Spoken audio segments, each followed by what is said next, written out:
In the rural hills of western Pennsylvania, there exists a collection of church relics that no historian can properly trace. Across 17 different congregations, stretching from Philadelphia to the frontier settlements, small bone fragments and preserved flesh sit within ornate reliquaries, their origins obscured by time and deliberate deception. Between 1745 and 1792, over 73 individuals vanished from these communities. Devout men, women, and most disturbingly, orphaned children, all later declared saints by local religious leaders. What few know is that a sealed record in the Philadelphia Historical Society contains the testimonies of 3 witnesses who discovered the truth. The Whitmore family workshop, where human bodies were processed into holy relics for nearly 5 decades. The manuscript has remained sealed for centuries at the request of the churches involved. But through careful research, I have uncovered the horrifying truth that the religious establishment has desperately tried to keep hidden. Before we continue with the story of the Whitmore family's gruesome enterprise, hit the subscribe button if you're brave enough to hear historical horrors that few channels dare to reveal. Let me know in the comments what state you're listening from. Perhaps your local church holds secrets you never imagined. Now, let's delve deeper into this disturbing chapter of American religious history. The true horror of what happened in those Pennsylvania woods extends far beyond what most historians are willing to acknowledge, affecting communities whose descendants worship in those same churches to this day. The colony of Pennsylvania in the mid-18th century existed as a unique religious haven. While the Quakers dominated Philadelphia and its surrounding counties with their plain meeting houses and emphasis on inner light, the Western Territories saw a blend of Protestant denominations, Presbyterian, Lutheran, and smaller Christian sects, each establishing modest wooden churches as they pushed further into frontier lands claimed from native peoples. The Whitmore family arrived from England in 1742, settling in Chester County, approximately 30 miles west of Philadelphia, where rolling hills gave way to dense forests and scattered farmsteads.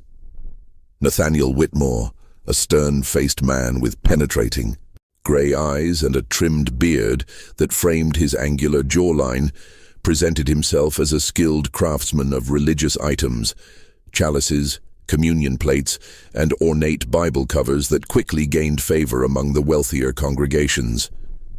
His workshop, a 2-story timber structure situated on 12 acres of wooded land, featured large windows that flooded the main floor with natural light.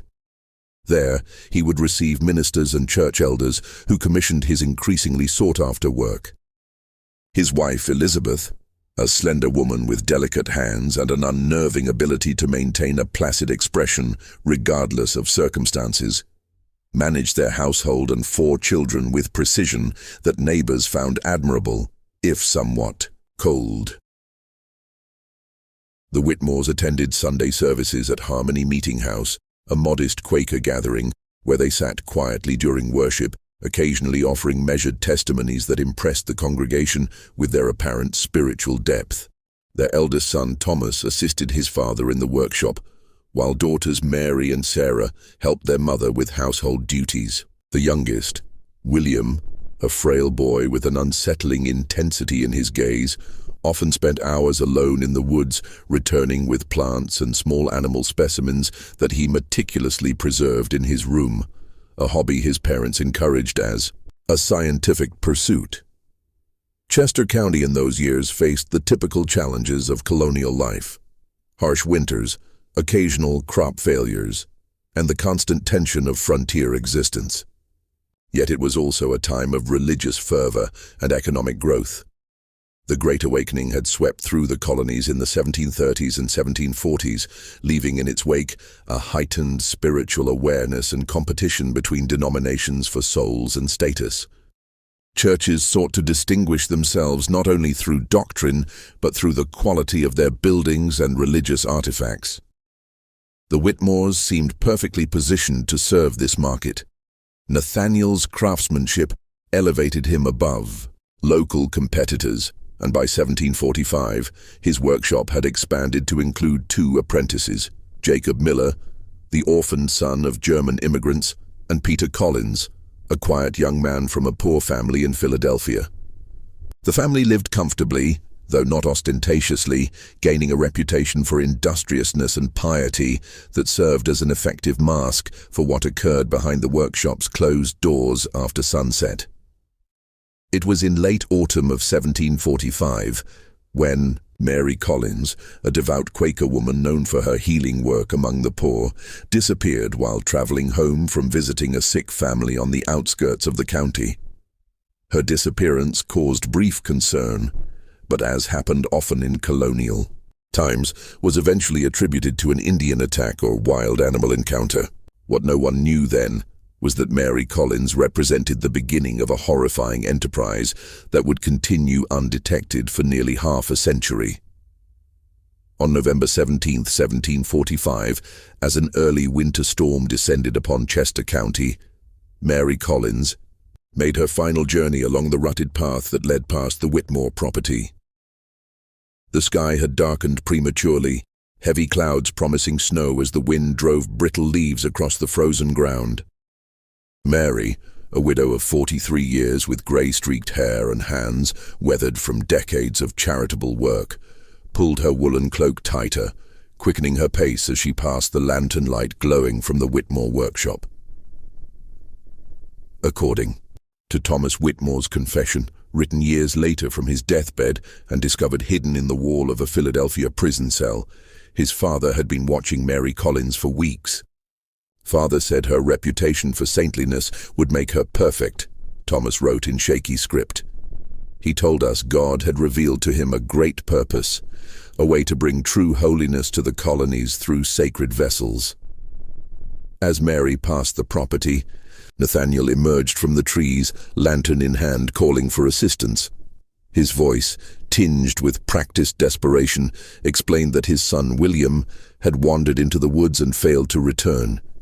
Mary, known for her kindness, did not hesitate to offer her help despite the approaching storm. She followed Nathaniel deeper into the property, away from the road, and toward a small clearing where the workshop's rear entrance stood partially concealed by a stand of pine trees. I watched from the window as Father led her inside. Thomas's confession continued. Mother had prepared the back room with canvas cloths covering the floor. I didn't understand yet what they intended. I was 16 and believed when they spoke of creating sacred relics, they meant crafting representations, not.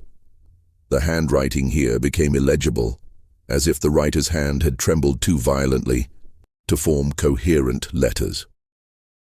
What happened in that back room remained mercifully undetailed in Thomas's account, but the aftermath was described with disturbing precision. Mary Collins's body was methodically processed over the following 3 days. Nathaniel, who had studied preservation techniques from medical texts brought from England, taught his eldest son how to treat human tissue with a mixture of salt, herbs, and other substances to prevent decay. Elizabeth Whitmore sewed small pouches of varying sizes from black velvet, each embroidered with golden religious symbols. Father said we were doing God's work, Thomas wrote. He said the Protestant churches of America lacked the sacred relics that gave the Catholic Church its power, and that we would provide what was needed to elevate true worship in the colonies. I believed him then. God forgive me, I believed him. 2 weeks after Mary Collins' disappearance, Nathaniel Whitmore traveled to Philadelphia, carrying several ornate wooden boxes of his own crafting. He returned with more commissions than ever before and a considerable sum of money. At the next Quaker meeting, he spoke movingly about the loss of our dear friend Mary and suggested a special memorial service be held. During this service, he presented the meeting house with an exquisitely crafted altar box, explaining that he had made it in Mary's honor. What the congregation did not know was that sealed within a hidden compartment of that box was a small piece of Mary Collins herself, the first of what would become hundreds of sacred relics distributed throughout the colonies over the following decades. The winter of 1745 passed into spring, and with the thaw came rumors from Philadelphia, whispers of miraculous healings attributed to a holy relic held by a small Episcopal church in the city. The rector there claimed that a fragment of bone from an unknown 18th century saint had cured 3 parishioners of their ailments. The bone had been acquired, he said, from a European dealer through a local craftsman. That craftsman was Nathaniel Whitmore. By 1750, the Whitmore family's business had expanded considerably. Their workshop had doubled in size, now employing 5 apprentices who crafted the visible products, the ornate boxes, chalices, and religious items that served as the family's public face. None of these young men were permitted access to the cellar rooms beneath the workshop, where the true business of the Whitmores took place. The family had also constructed a new home, a substantial 2-story structure of stone and timber that stood as testament to their growing wealth. The disappearance of Mary Collins had long faded from local memory, replaced by occasional reports of other missing persons, a visiting preacher here, a devout elderly woman there, typically individuals without strong family connections, whose absences could be explained away by the dangers of colonial travel or the ever-convenient Indian troubles along the frontier. What changed in this period was the Whitmores' method of selecting their victims. Mother developed what she called the discernment. Sarah Whitmore wrote in a journal discovered in 1823 during the demolition of the family's abandoned home. She could identify those whose bodies would produce the most powerful relics. She claimed God spoke to her, revealing which souls were destined for sainthood after death. This chilling rationalization allowed the family to see their actions not as murder, but as a divine calling. They were merely helping these chosen individuals achieve their heavenly purpose earlier than nature intended. The Whitmores had also refined their approach to creating and distributing the relics. Nathaniel established connections with church leaders throughout Pennsylvania, New Jersey, and as far south as Virginia. These relationships were carefully cultivated through donations, exceptional craftsmanship, and the strategic sharing of confidential information about European religious artifacts becoming available through his supposed overseas connections. Father told them that the Catholic Church in Europe had hoarded sacred power for centuries. Thomas's confession explained. He convinced these Protestant ministers that acquiring relics quietly, discreetly, would bring the same power to their congregations without embracing Catholic doctrine. His arguments were especially effective with ambitious church leaders seeking to grow their flocks. The family's operation expanded to include a network of collaborators, mostly unwitting, who would report back on the miracles occurring in churches possessing Whitmore-provided relics. These accounts would then be shared with other potential buyers, creating demand that commanded increasingly higher prices. Nathaniel instructed church leaders to keep the relics' existence secret from the general congregation, presenting them as a sacred trust known only to church elders, a strategy that limited exposure while enhancing the perceived value of these objects. What none of their customers knew was that the ancient European saints' relics they purchased at such dear cost were created in the Whitmore cellar from the bodies of their own neighbors and countrymen. In the spring of 1753, a physician from Lancaster named Dr. Samuel Winters began asking uncomfortable questions after examining a healing relic at the request of a patient who claimed to have been cured by touching it. His careful inspection revealed that the preserved tissue could not possibly be as old as claimed, and the preservation methods appeared inconsistent with European techniques. Before he could pursue his investigation further, Dr. Winters disappeared while traveling between Lancaster and Philadelphia. His body was never found, but a small wooden case containing what was claimed to be the finger bone of a 12th century healer appeared in a Presbyterian church in New York the following month. The years passed, and the pattern continued. The Whitmore children grew into the family business with varying degrees of enthusiasm. Thomas, the eldest, became his father's primary assistant, while William, the youngest and most disturbing of the siblings, developed a particular talent for the preservation process, experimenting with techniques that allowed for the creation of more convincing relics. The daughters, Mary and Sarah, managed the financial aspects and correspondence, maintaining the family's respectable facade while laundering the considerable profits through legitimate business ventures. The American colonies moved toward revolution, and with the political upheaval came new opportunities for the Whitmores. The disruption of trade with England created a shortage of religious items, positioning their workshop as one of the few reliable sources for churches throughout the colonies. The family was careful to demonstrate appropriate patriotic sentiment without becoming too closely identified with either side, a neutrality that allowed them to continue their trade regardless of which faction controlled their territory at any given time. As the Revolutionary War approached its conclusion, a disturbing new chapter in the Whitmore family business began, one that would eventually lead to their downfall. The year was 1781, and while the colonies celebrated their impending independence, the Whitmores identified a new and particularly profitable market for their gruesome products. The end of the Revolutionary War brought significant changes to the religious landscape of the newly formed United States. Churches damaged during the conflict required rebuilding, and a spiritual revival swept through communities seeking meaning after years of bloodshed. This environment created unprecedented demand for religious artifacts, and the Whitmores recognized an opportunity to expand their macabre enterprise. In February of 1782, the first orphaned child disappeared from a church-run asylum in Philadelphia.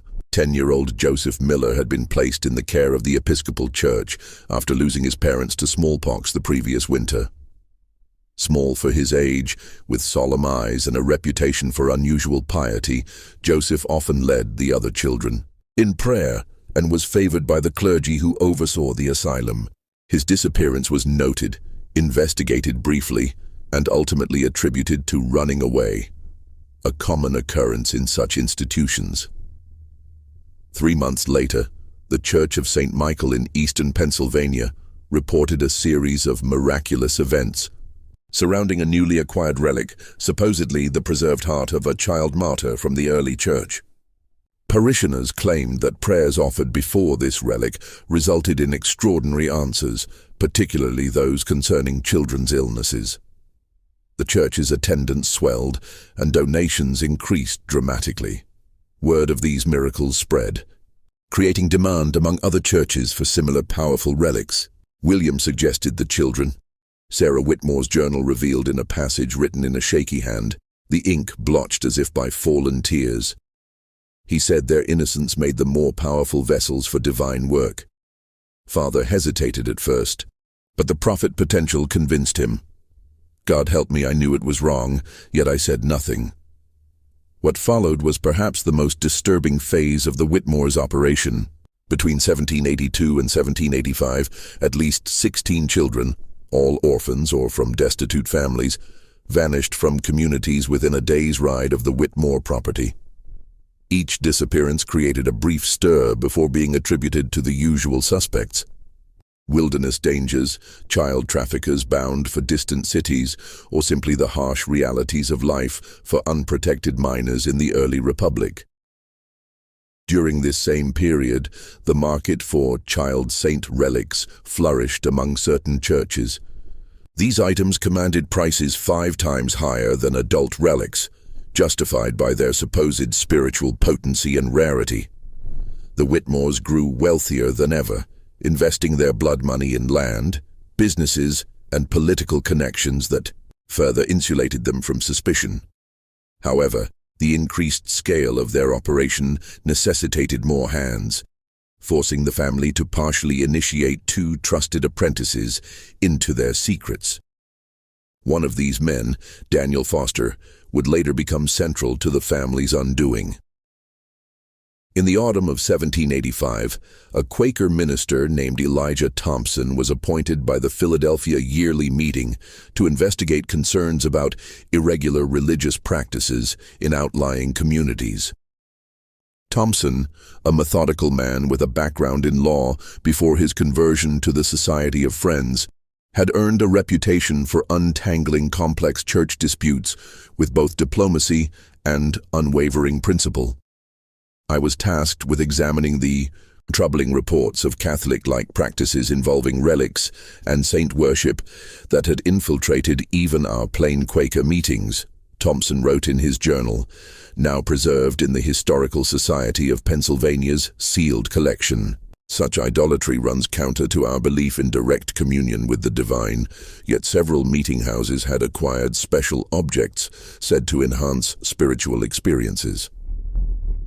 Thompson's investigation began in Philadelphia, where he noticed a curious pattern. Many of the relics had been acquired through intermediaries who ultimately traced back to Nathaniel Whitmore or his associates. The minister also observed that the provenance of these items, while elaborate in detail, lacked verifiable historical connections.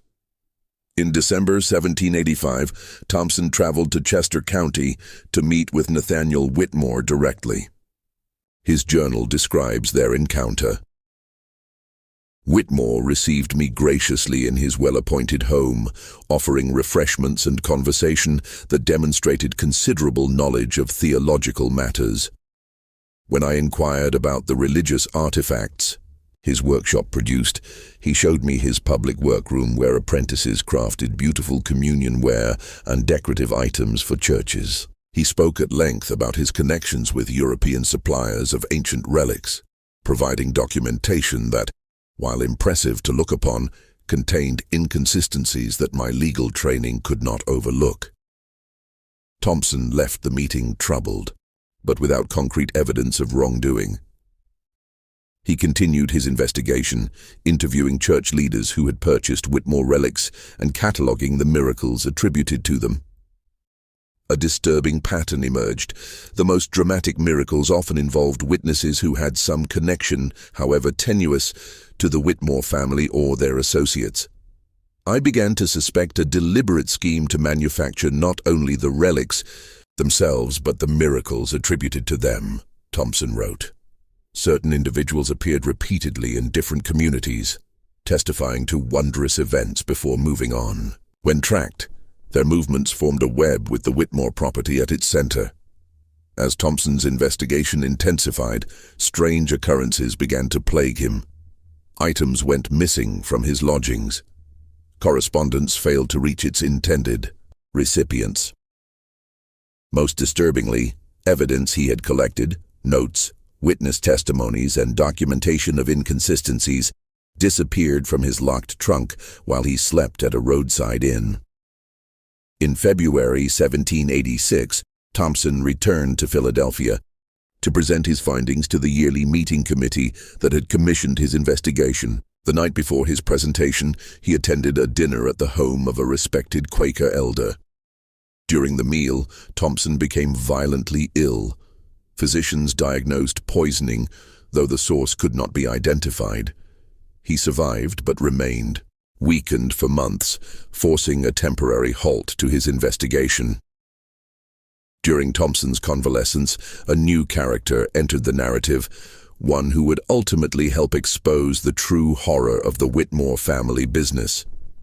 Daniel Foster, the apprentice who had been partially initiated into the family's secrets, began experiencing what he described as unbearable attacks of conscience. After witnessing the processing of a child's body, reportedly that of a 12-year-old orphan girl from a Methodist children's home, Foster fled the Whitmore compound in the middle of the night, taking with him a journal in which he had secretly documented dates, names, and details of the family's activities. Foster made his way to Philadelphia, where after weeks of gathering courage, he approached Elijah Thompson with his testimony. The Quaker minister, still recovering from his poisoning, listened in horror to Foster's account. The young man shook violently as he spoke, Thompson recorded. He described a cellar chamber beneath the Whitmore workshop where bodies were suspended from hooks like butchered animals, bodily fluids draining into collection vessels. He spoke of specialized tools for removing bone, muscle, and organs with minimal damage, and of preservation techniques involving salt, alcohol, and herbs that allowed human tissue to maintain a lifelike appearance for months or years. Most disturbing was Foster's description of the family's demeanor during these activities: calm, methodical, even reverent, as if performing sacred rites rather than desecrating human remains. He reported that Nathaniel and Elizabeth Whitmore regularly led prayers before and after these processing sessions, thanking God for choosing these vessels for his divine purpose and asking blessing upon those who would receive the sacred gifts created from the bodies. Armed with Foster's testimony and journal, Thompson prepared to take action. However, before he could present this evidence to authorities, a devastating fire destroyed his Philadelphia residence, claiming all of Foster's documentation. The apprentice himself vanished the following day, his fate unknown, until partial remains identified by unique boot buckles were discovered in the Delaware River 3 weeks later. Undeterred, Thompson continued his investigation with even greater caution, no longer keeping written records and sharing information only with his most trusted associates. He developed an elaborate system of coded messages and multiple informants, slowly rebuilding his case against the Whitmore family. By late 1786, Thompson had connected at least 27 disappearances to the Whitmore operation and identified 9 churches that unknowingly housed human remains disguised as sacred relics. What he still lacked was physical evidence that would convince skeptical authorities to move against a family that had, by then, cultivated powerful connections throughout Pennsylvania society. The opportunity to obtain such evidence came from an unexpected source, Sarah Whitmore herself. The winter of 1787 brought unusually heavy snows to Pennsylvania, isolating the Whitmore compound for weeks at a time. During this period of forced seclusion, fractures within the family deepened. Sarah Whitmore, who had maintained her journal in secret for years, began to crumble under the psychological weight of her complicity. Now 32 and unmarried, her father had discouraged suitors who might have taken her away from the family business. She found herself trapped in a nightmare of her own making. "I can no longer sleep without seeing their faces," she wrote in December 1787.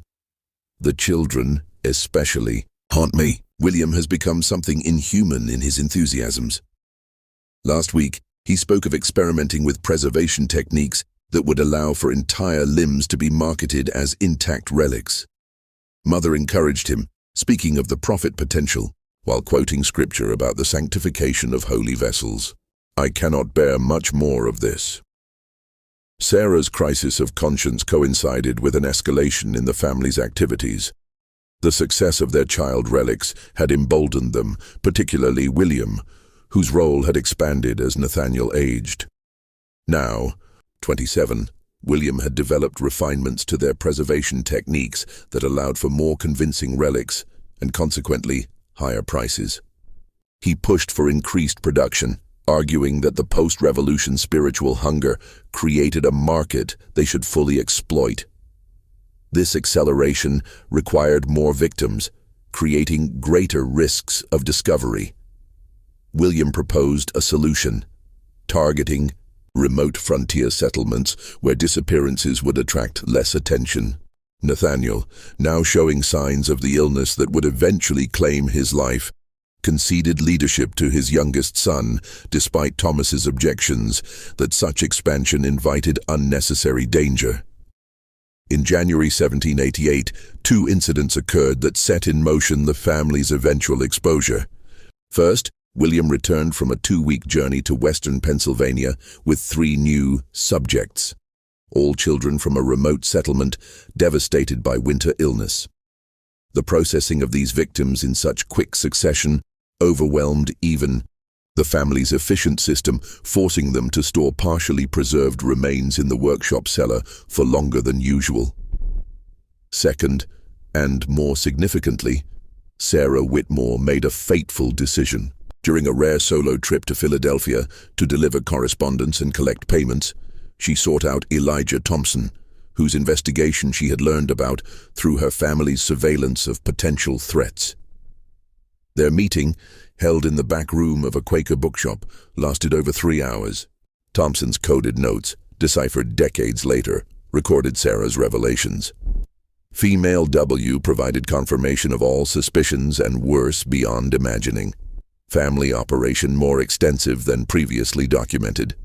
Estimates 70+ adult victims, 20+ children since beginning. Detailed processing methods and distribution network. Names of participating church officials, see separate encoded list. Most disturbing, underground chamber beneath main workshop contains remains in various stages of processing, plus archived samples of all victims. Small preserved portions kept as quality control references, labeled with names and dates. Sarah agreed to help Thompson obtain physical evidence, providing him with a hand-drawn map of the workshop complex, including the hidden entrance to the underground processing chamber. She also revealed the existence of a ledger kept by Elizabeth Whitmore that documented every acquisition and distribution since the business began. A meticulous record of decades of horror that would provide irrefutable evidence if obtained. I condemn myself by revealing these things, Sarah reportedly told Thompson. I expect no mercy in this world or the next. But the children's faces give me no peace, and I cannot allow more innocence to feed my family's ungodly work. Thompson, recognizing both the value and risk of Sarah's information, arranged for her to stay with trusted Quaker contacts rather than return to the Whitmore compound. This decision, while well-intentioned, accelerated the approaching confrontation. When Sarah failed to return as scheduled, William Whitmore immediately suspected betrayal. According to Thomas Whitmore's later confession, the family held a tense council upon realizing Sarah's defection. William was coldly furious, pacing the IE study while suggesting increasingly violent courses of action. Father, weakened by his illness, sat slumped in his chair, occasionally muttering prayers or biblical passages about Judas and betrayal. Mother remained calm, methodically listing the vulnerabilities Sarah's absence created and the evidence that needed to be eliminated. I argued for flight, abandoning the workshop and starting anew elsewhere. But William would not hear of surrendering the business he viewed as his birthright. The family decided on a two-pronged strategy.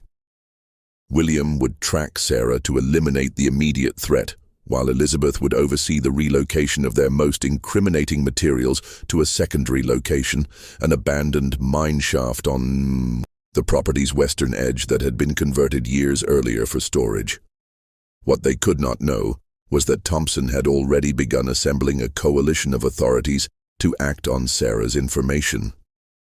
Recognizing that local officials might include Whitmore allies, he approached the Philadelphia yearly meeting's most influential members, who in turn engaged trusted contacts within the newly formed state government.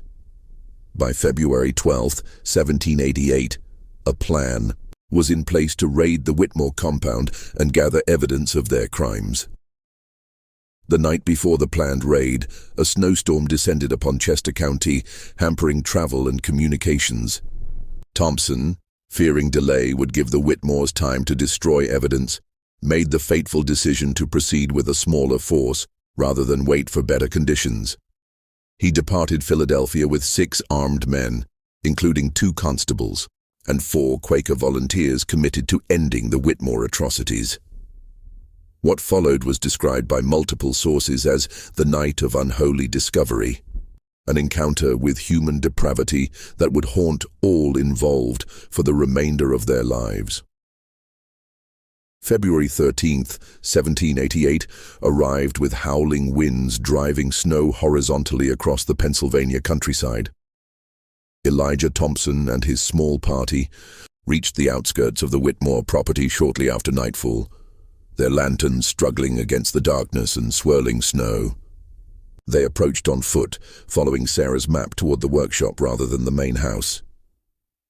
"We moved like ghosts through the storm," wrote James Pearson, one of the Quaker volunteers, in an account sealed alongside Thompson's records. "The wind masked our approach, but also prevented us from hearing activity within the buildings. The workshop windows glowed with lantern light despite the late hour, an ominous sign that our arrival might not be unexpected." The men positioned themselves around the structure, with Thompson and the 2 constables approaching the main door, while others covered potential escape routes. Their plan was to secure any occupants quickly, then locate the hidden entrance to the underground chambers Sarah had described. Thompson knocked firmly, announcing official business.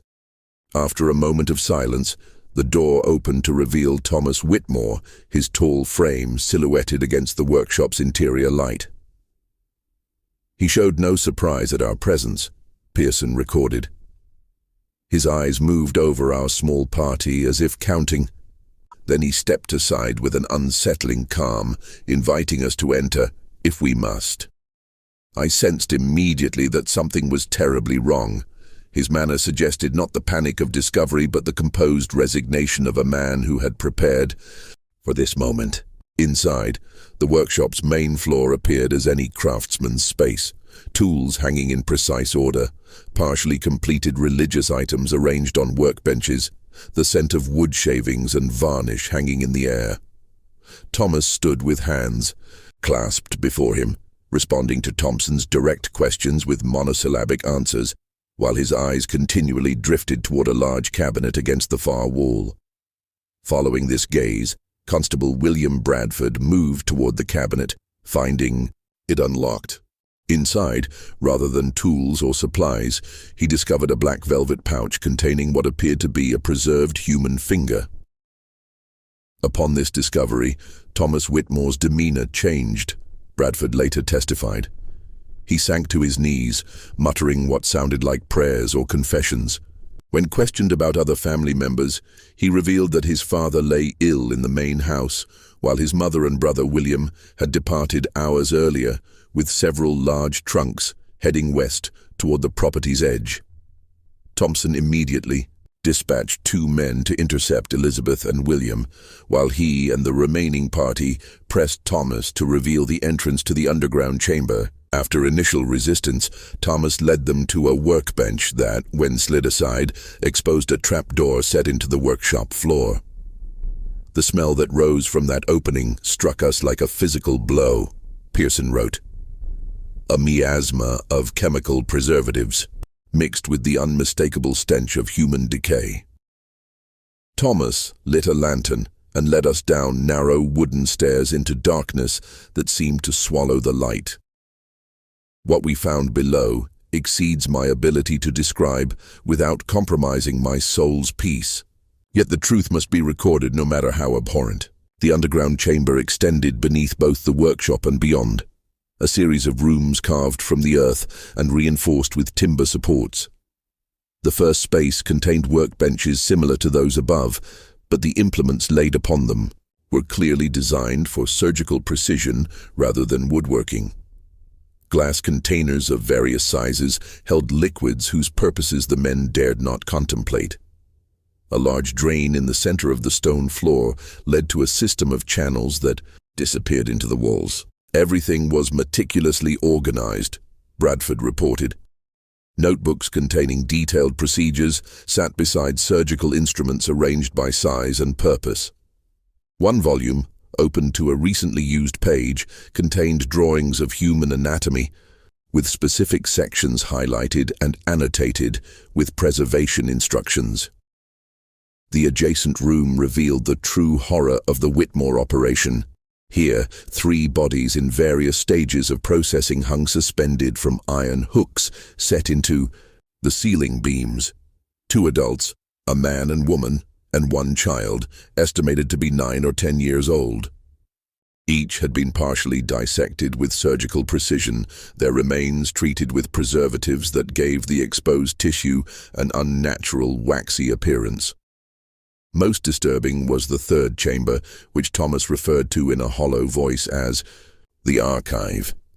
Floor-to-ceiling shelves lined all four walls, holding hundreds of small wooden boxes, each meticulously labeled with names, dates, and locations. Random inspection revealed that each box contained a preserved human fragment, a piece of bone, a section of skin, a small organ or tissue sample, kept as a reference catalog of all the saints the Whitmores had created and distributed. At the center of this room stood a large wooden table bearing Elizabeth Whitmore's ledger, the business record Sarah had described, Thompson wrote.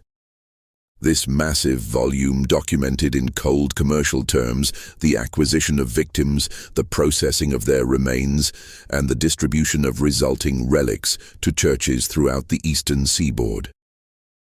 Each entry included the price paid, the church receiving the items and notes on the fabricated provenance provided to the purchasers.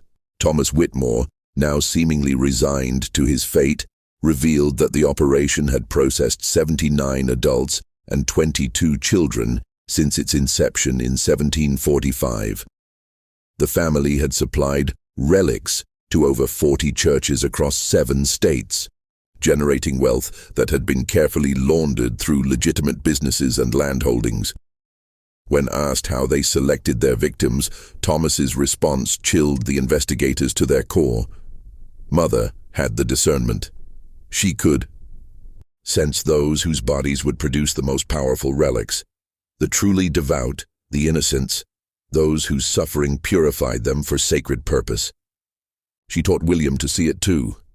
They would watch at church gatherings, at revival meetings, identifying those whose flesh might bring miracles. The investigation of the underground chambers continued for hours, with the men documenting their findings as thoroughly as their shaken state allowed. As dawn approached, a commotion from above drew them back to the workshop level, where they found the 2 men who had been sent to intercept Elizabeth and William Whitmore. One was seriously injured, bleeding from a deep knife wound to his shoulder. William Whitmore fought like one possessed, the wounded man reported. We found them at the abandoned mine shaft, as Thomas had indicated, transferring boxes from a wagon into the entrance. When confronted, Elizabeth attempted to reason with us, offering money for our silence, while William circled behind. He struck without warning, a butcher's precision to his violence. My companion is dead, his throat cut before I could intervene. The Whitmores fled into the forest with what they could carry. A broader manhunt was organized as daylight broke, with messengers sent to alert authorities in neighboring counties. Nathaniel Whitmore was found in the main house, too weakened by illness to have participated in the recent activities. He offered no resistance when taken into custody, alternating between religious justifications for his family's work and apparent confusion about his surroundings. The search for Elizabeth and William Whitmore continued for 3 days before reaching its gruesome conclusion. Their bodies were discovered in a small hunting cabin 12 miles from the family property, arranged side by side on a crude altar constructed from local materials. Both had consumed poison after apparently performing some form of ritual whose exact nature remains unclear. Notes found at the scene suggested they believed their deaths would consecrate the remaining relics they had managed to salvage during their escape. Thomas Whitmore was tried in Philadelphia in April 1788. The proceedings, conducted with unusual secrecy due to the sensational and disturbing nature of the crimes. He was hanged on May 7, 1788, after providing a complete confession that corroborated the physical evidence found at the family compound. The most challenging question facing authorities was how to handle the hundreds of human remains that had been distributed as relics to unsuspecting churches. The decision, reached after lengthy deliberation involving both government and religious leaders, prioritized preventing public panic and religious disillusionment over full disclosure. The aftermath of the Whitmore family's horrific enterprise presented unprecedented challenges for both civil and religious authorities in the young United States. The full truth threatened to undermine public faith in religious institutions at a time when such faith was considered essential to the moral foundation of the new nation. After consultation with leaders from various denominations, a decision was reached that would shape how this dark chapter would be remembered, or rather deliberately forgotten. We determined that the faithful should be protected from knowledge that might devastate their spiritual foundations, wrote Judge William Bradford in a sealed memorandum to the Pennsylvania governor. The churches that unknowingly participated in this abomination need not bear the burden of public shame or lose the confidence of their congregations. Therefore, all records of this investigation shall be sealed for a period not less than 100 years, and officials involved are bound to silence by oath. The churches that had purchased Whitmore relics were privately informed of their true nature. Each institution was given the option of having the human remains quietly collected for proper Christian burial in unmarked graves, or allowing the church leaders to handle the matter themselves with absolute discretion. According to Thompson's final report, most chose the latter option, unwilling to involve even the discreet government representatives in what was viewed as a profound desecration of their sacred spaces.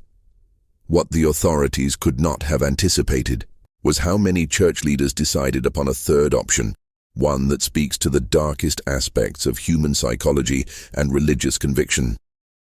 Of the 43 churches identified in Elizabeth Whitmore's ledger, historical records suggest that at least 17 chose to retain the human remains, continuing to present them as authentic relics while knowing their true origins. The justification offered by these clergy was disturbing in its pragmatism. Thompson noted in his final entry, before the records were sealed, several expressed the view that since the miracles associated with these remains had occurred regardless of their provenance, perhaps God had indeed sanctified these poor victims through their unwilling sacrifice.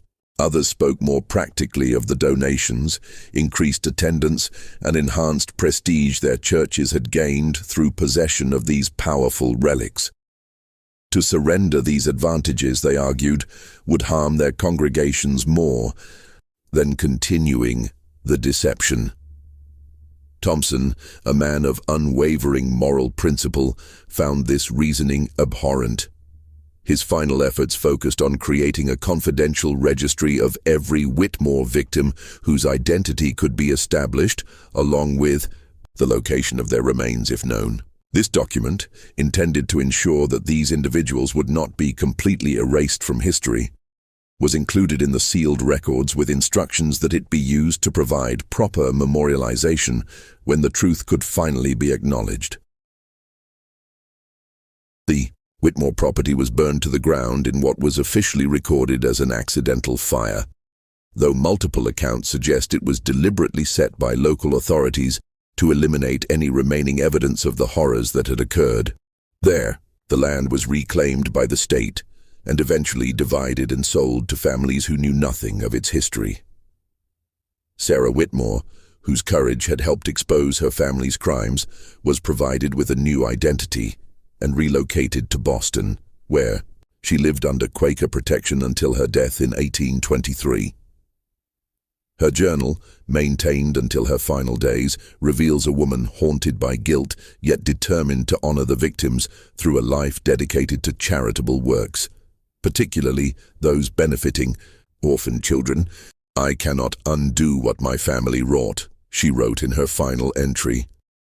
"But each child I helped to safety and education stands against the darkness we created. I have lived 40 years attempting to balance scales that can never be truly balanced. I go to my judgment with no expectation of mercy, only the hope that those we harmed have found the peace we stole from them. The physical evidence of the Whitmore family's crimes, the surgical tools, preservation formulas, and workshop apparatus was supposedly destroyed after the trial. However, rumors persisted for decades that certain items had been quietly preserved by medical schools or private collectors fascinated by the technical innovations the family had developed for tissue preservation. Of particular interest to early medical researchers were the Whitmore's techniques for maintaining the lifelike appearance and flexibility of preserved human tissue. methods that William Whitmore had apparently developed through years of gruesome experimentation. Several early 19th century medical texts contain oblique references to preservation processes that bear striking similarities to those described in the Whitmore case records, though never with direct attribution to their true source. The story of the Whitmore family might have remained completely buried were it not for a courthouse fire in Philadelphia in 1879. As water-damaged documents were removed for restoration, several sealed packets from the 1788 case were mistakenly included with regular court records being processed. A clerk discovered portions of Thomas Whitmore's confession and alerted his superiors, who quickly resealed the documents. However, rumors of their contents circulated among courthouse employees, eventually reaching a reporter for the Philadelphia Inquirer. The resulting investigation produced a sensationalized account that, while containing numerous inaccuracies, brought the basic outline of the Whitmore crimes into public knowledge for the first time. The article, published on November 17, 1879, exactly 134 years after Mary Collins became the family's first victim, created a brief sensation before being denounced by religious leaders as lurid fiction and anti-religious slander. Without access to the sealed records, the reporter could not substantiate his claims, and the story was eventually retracted under pressure from influential church leaders. By this time, most of the churches that had knowingly retained Whitmore relics had either disposed of them as older clergy died and were replaced, or had incorporated them so completely into church tradition that their origins were forgotten even by the institutions themselves. The physical evidence of the family's crimes had been scattered to unmarked graves, private collections, and church reliquaries where they remained, their true nature known only to a dwindling few. In 1923, during renovations to the Pennsylvania Historical Society building, workers discovered a hidden compartment behind a bookshelf containing the complete sealed records of the Whitmore case, apparently placed there by Elijah Thompson himself as insurance against the official records being destroyed. The Society's director, recognizing the historical significance of the documents, made the controversial decision to preserve them while maintaining their confidentiality. They were catalogued under an innocuous title and restricted to qualified researchers who obtained special permission. It was through this carefully controlled access that historians began to piece together the true scope of the Whitmore family's operation and its lasting impact on American religious practice. The most disturbing aspect of these later investigations was the confirmation that human remains processed by the Whitmores continued to exist in church collections well into the 20th century, with some possibly remaining to the present day. Survey conducted discreetly in 1967 identified 11 churches across the eastern United States that still possessed objects matching descriptions in the Whitmore ledger, though most current church leaders were unaware of their origins. When approached with evidence of their true nature, reactions ranged from horrified cooperation to outright denial and refusal to investigate further. The Harmony Meeting House where the Whitmores once worshipped still stands, though the congregation disbanded in the early 1800s. The simple stone building was repurposed as a community gathering place, then a schoolhouse, before being abandoned in the 1930s. Local residents report an unusual reluctance to approach the building after dark, with many claiming to experience a profound sense of unease when passing the property. Whether this represents the power of suggestion from local legends or something more difficult to explain remains a matter of perspective. Perhaps the most disturbing legacy of the Whitmore family lies not in the physical remains of their victims, but in the psychological impact of their deception.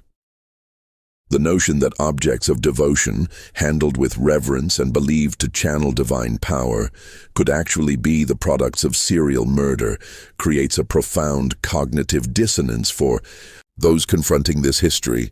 It raises uncomfortable questions about the nature of faith, the power of belief, and the human capacity for self-deception in service of desired outcomes. If you've been captivated by this dark chapter of American religious history, take a moment to like this video and subscribe to our channel. Our community of true mystery seekers grows stronger with each new member, and your support allows us to continue uncovering these hidden historical horrors.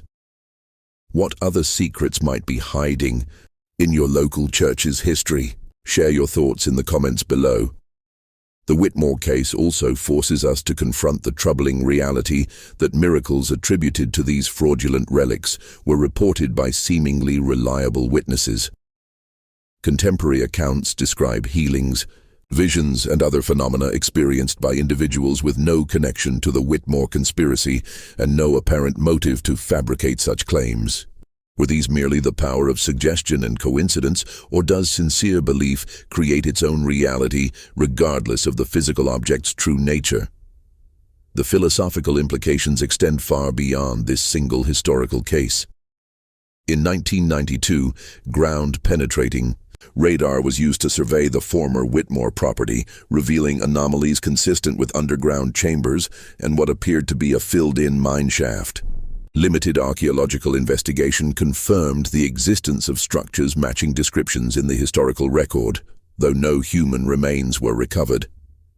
The current landowners, disturbed by these findings, declined to permit further excavation, and the site was reburied and marked as historically significant but not open to the public.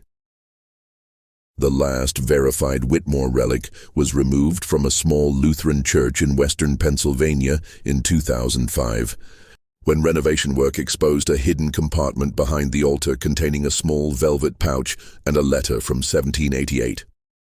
The church pastor, upon learning the likely origin of the object, arranged for DNA testing that confirmed it was human tissue.